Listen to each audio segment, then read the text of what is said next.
Pam, I'd love to ask you, thank you very much for coming to speak about Archimake this morning. And obviously, we're really appreciative of what you've done with Archimake in the past as a guest reviewer. So perhaps you could just share with us just a little bit about your why you joined, why you interacted with Archimake, what inspired you to participate, the event that you participated in, and what capacity, and what your main impressions were of the work, and verbal presentations made, and possibly a little bit of the context of your own background. Thank you. Hi, thank you so much for inviting me to speak about Archimaker.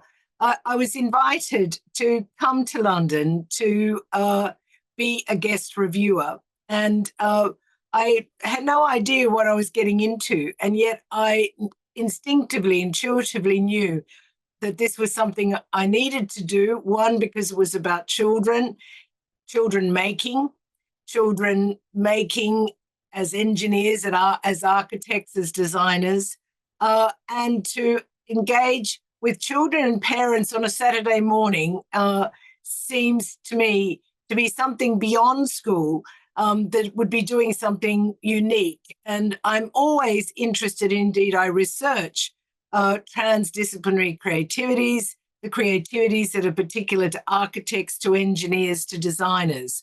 And so this, I could only say yes. And going to this event was a delight and a treat. I met with Mike Davies, who is an award-winning, renowned internationally architect. You'll think of the Dome, you'll think of Pompidou Centre and other buildings. And he was the second reviewer. So that was an incredible meeting with this man whom I've had half a dozen meetings with, and he features in a book I'm writing. So that's what can happen when you say yes. What struck me about the impression that I had that morning, which was smiling from 9 o'clock to 1 o'clock, and just delighted and intrigued and inspired, was that I met with young children. I think they were aged 7 through to 16, and they were highly motivated. They were creative people that were engaging in thinking differently, in designing from their own experience, their own bedrooms, redesigning their bedroom, redesigning a community space, and thinking about sustainability, thinking about the aesthetics of design, and thinking about what it is to engage with people and to change people's lives through the spaces that they live in and play in. And that, not to mention the learning skills, the skills that they were learning, they were presenting, and they were engaging to get together. So that was my first impression, was just incredibly impressed, inspired, and very pleased that I'd said yes, because it not only met my expectations, it went beyond.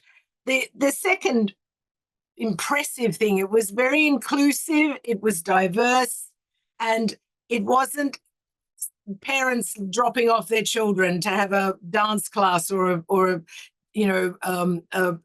a boxing class. It was parents' involvement. They were there, they were engaged, they were a community together, not divorced from parents. Parents were very much part of that community of care, and their involvement was absolutely essential. Yes, they were proud parents, but they were also involved parents. That familial, that family involvement is crucial, because there is a family creativity that is actually developed in the home through the family itself that really has an impact on children. And for them, this very diverse and inclusive a community of caring and creative people also struck me. I was welcomed and in contact with with several of them. The benefits of this why do this? Why go to an extra session on a Saturday morning? Why not go for a walk in the Botanic Gardens? Well, I think you should do that too. But there's something absolutely essential to children's development, children's engagement, children's positioning themselves in their worlds, is that they have an opportunity to change their world. It's not about growing up to become, a graduate or, graduate from a university and then change the world. They have the opportunity and have all they need to change it, whether they're 6, 8, 10, 12. It's not about a developmental stage-based line. That theory's been well and truly dismantled. Children are philosophers. They are designers. They are innovators. And what I saw was the wonder. I saw them benefiting from the wonderment of designing, from the imagination of thinking differently, thinking up new ideas and making the case for those ideas, not just designing something weird and wacky. They had to provide a rationale for it. They had to measure it up, have some prototypes, build them. And not only that, they had to engage with real life scenarios. These were redesign the community garden space, the bedroom, a space that they choose, and these spaces, become living inquiries. So the benefit of being a kind of seeing differently, of analyzing what you see and how you interact with your surroundings, is to become very aware, to become reflective, but also reflexive. And there are a difference between reflective and reflexive, is that to reflect on something is to think back to various things and just think back and muse on those memories. But to be reflexive is to act on it, to change something. And that is an incredible lesson. I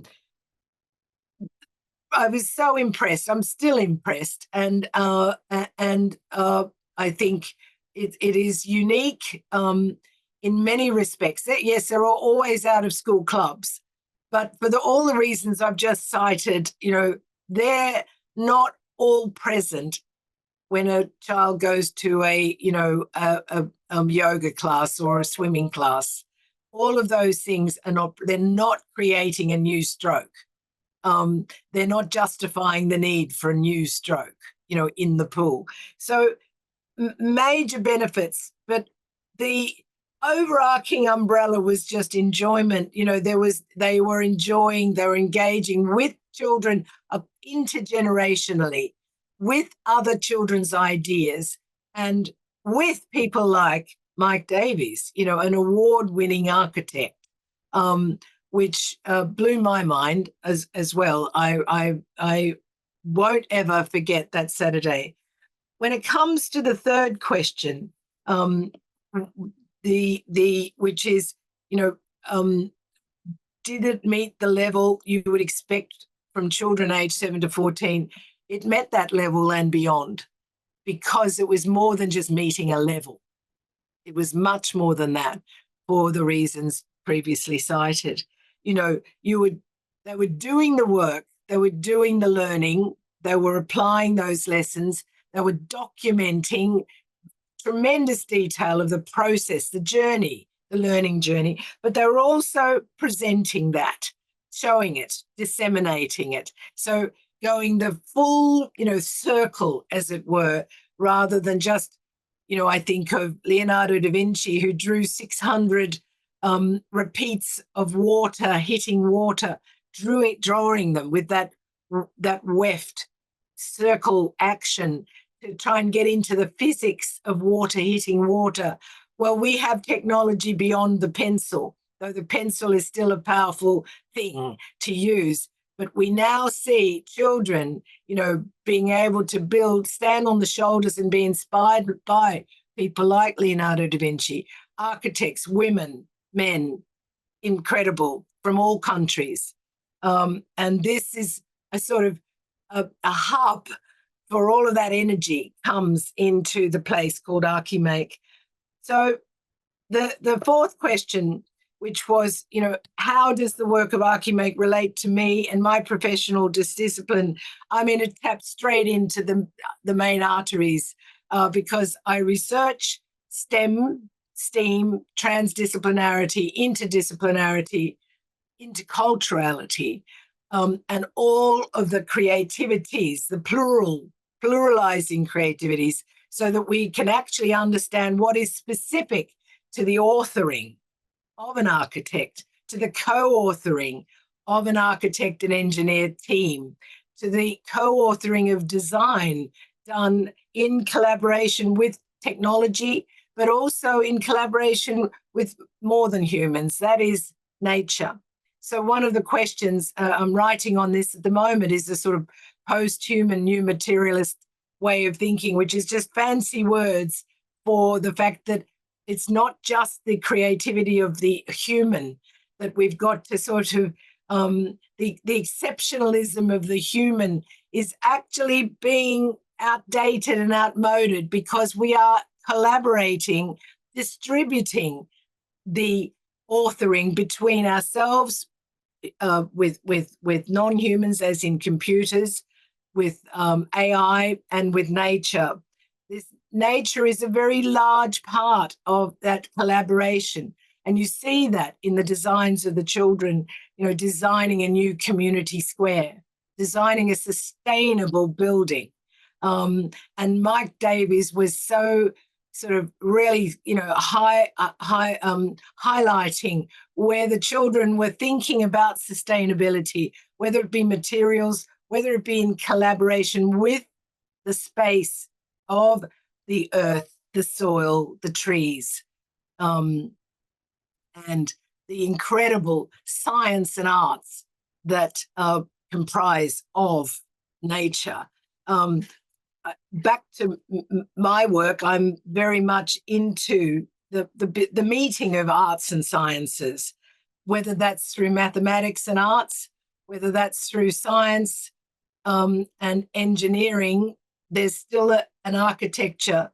There is still an aesthetic co-authoring going on. And in all the work I've done, it's always and doing. It does bring all those three collaborators together. Children interact with the tools they're using. They interact with the space they're in and the play space that they are working and thinking in. These are sort of play spaces because play is also central to children's learning, but also adult learning. And we heard that with Mike Davies. He spoke a lot about the collaboration with his team, and they were inter and transdisciplinary teams collaborating with what is the soil and the components of the space that they were going to build the dome on, which was a very particular kind of space that had a particular history. And they had to account for that. They had to interact with that. So, nature and natural conditions factor in decision-making. So bringing these partnerships between humans, non-humans, and more than humans, being animals as well as nature, is really this sort of inclusive, distributed creativity or co-authoring that is very much what I saw with the children. The impact on me, seeing anything that goes beyond school, beyond the academy, that links to real world life inquiry, lived inquiry, I think is magical and always has an impact, a ripple that stays with you. And that ripple, that is an impact that keeps shifting and changing how you think. It certainly has for me, because I'm in contact with Mike Davies, who's now one of my heroes, and also reflecting on the agency that these children brought together, you know, sharing, that social learning, but not alone. Parents were there, not just sort of sitting and checking their emails and doing their own homework. They were engaged. They were learning. It was a learning community.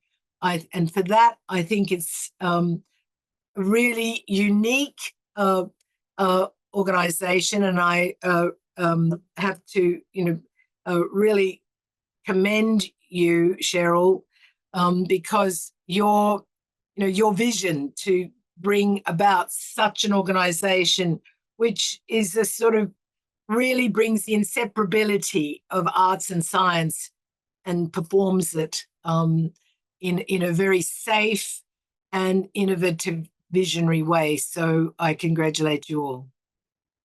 Thank you so much, Pam. That's really incredible to hear your opinion and hear how it interacts with what you've done. And that's obviously one of the reasons why we reached out to you, because we could see the synergy in what you're doing and your passion. So it's been absolutely fantastic to have had you involved in Archimake at that time. And obviously, we hope to continue that relationship. We're really pleased that we've also expanded your networks and it's enriching your practice. So that's wonderful. Thank you. Thank you.